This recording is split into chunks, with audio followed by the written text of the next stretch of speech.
Hello everyone, myself Anamika Tiwari, Teaching Associate of Department of Biotechnology, Rama University. Today I am here to deliver the topic on microbiology. My topic is microbial growth.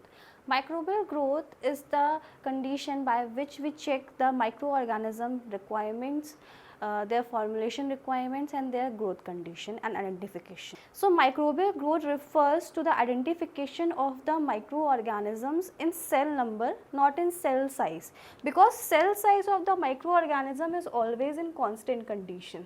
If we do the gram staining, we always found that the number of size of that microorganism, we check the size of the microorganism and we identify the what particular size that microorganism is having. Suppose that it is having cocci, diplococci, bacillus or spirilla or any other size of microorganism, we can check by the gram staining. So, during the microbial growth condition, we give the requirements to a particular microbe for their growth condition. So, as we know that microorganisms can reproduce or divide with the help of binary fission. Their reproduction process is binary fission.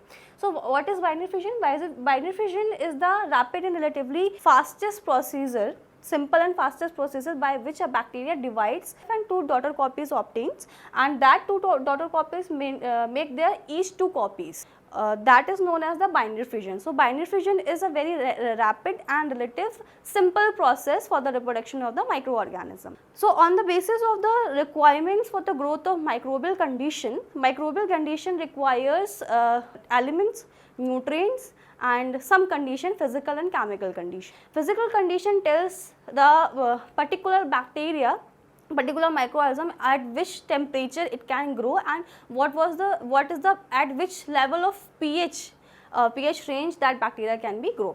Chemical condition explains the different type of chemicals which is required for the microbial growth. So, on the basis of physical requirement for the microorganism to grow, physical requirements has been divided or has been classified into four subgroups, which are psychrophiles, mesophiles, thermophiles and extreme thermophils.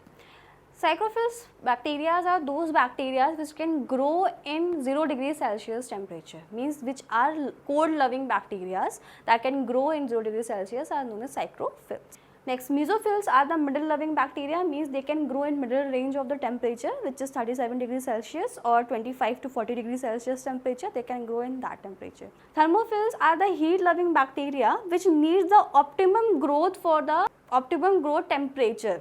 Like they can grow in extreme level of temperature, which is about 50 to 80 degrees Celsius temperature, they can grow in that temperature. Third is extreme thermophils. Extreme thermophil bacteria are also known as hypothermophils bacteria, which needs the 100 degrees Celsius temperature for their survival. So, optimum growth is about at 80 degrees Celsius or it can be higher also, and mostly they are found in volcanic vents. Volcanic vents, they can be also isolated from the volcanic vents or they can be isolated from the ocean vents. So, they need the particular optimum temperature, that is extreme optimum temperature, which is approx 80 degrees Celsius or above or higher the 80 degrees Celsius temperature. For example, Archaebacterias, for these extreme thermophils, Archaebacterias is the best example. Archaebacterias needs 80 or higher 80 degrees Celsius temperature, above higher 80 degrees Celsius temperature. Now, on the basis of pH, the bacteria can be classified into three subgroups. First is acidophils, neutrophils and alkalophils. So, for the pH, see, bacteria need the neutral range for the survival. It can be 6.5 to 7.5 for the pH, for the microorganism pH range. So, different type of subgroups has been given to identify the different type of bacteria which can grow in this pH range. So, first is acidophils. Acidophils are acid living bacteria that grow in low pH, that is 0.1 to 5.4. The pH range will be 0.1 to 5.4 for the acid loving bacteria. For example, we can take the lactic acid production. Lactobacillus does the lactic acid production.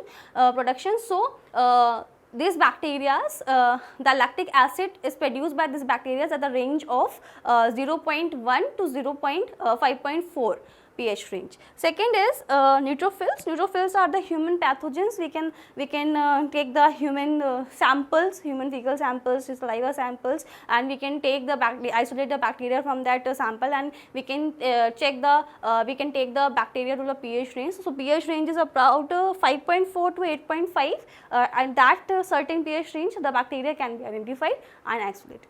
Third is alkali fields. So alkali fields are the alkali loving bacteria which need the alkaline condition for the growth, or they can also grow in alkaline condition and thus have the higher pH concentration. So their pH will be 7 to 12 range for their growth. So best example is the Vibrio cholera. Vibrio cholera bacteria, you can identify that bacteria, the optimum temperature you can provide that bacteria is 7 to 12 for their growth. Our third physical requirement condition is on the basis of osmotic pressure. Osmotic pressure has been classified into two solutions. First is hypertonic solution and second is hypotonic solution.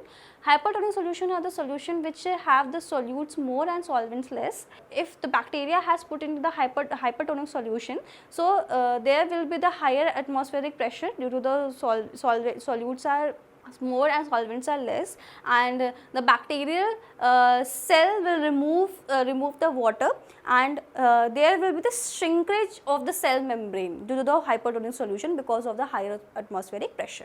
Now the next is hypotonic solution. Hypotonic solutions have the solutes less and solvents more, so it will be the opposite of the hypertonic solution.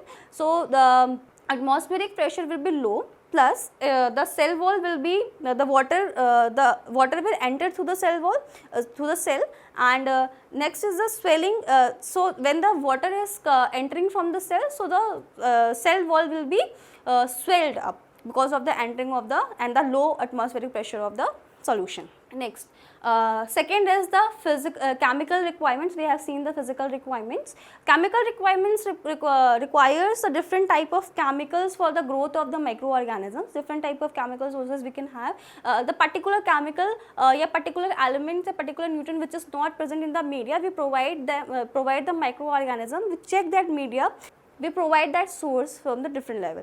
So if the media is not if the media contains a different type of components, if for the particular bacteria the media for that bacteria, that media wants that different type of sources for the growth of the microorganism. So we can provide the extra different sources for the growth and identification of the microorganism, such as carbon source. Carbon source is the biomolecular condition. We need a different type of carbohydrate. We can provide the sucrase condition or sugar condition for the sugar supplement for the growth of the microorganism. We can also provide the nitrogen, sulfur, phosphorus condition if the microorganism need for the survival for the growth of that condition.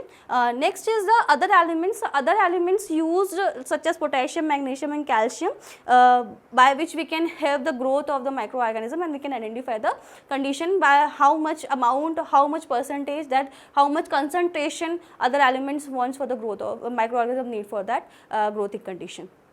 Next is the trace elements. Trace elements are the elements like zinc, cobalt and iron, which needs for the which is used as the enzyme cofactor.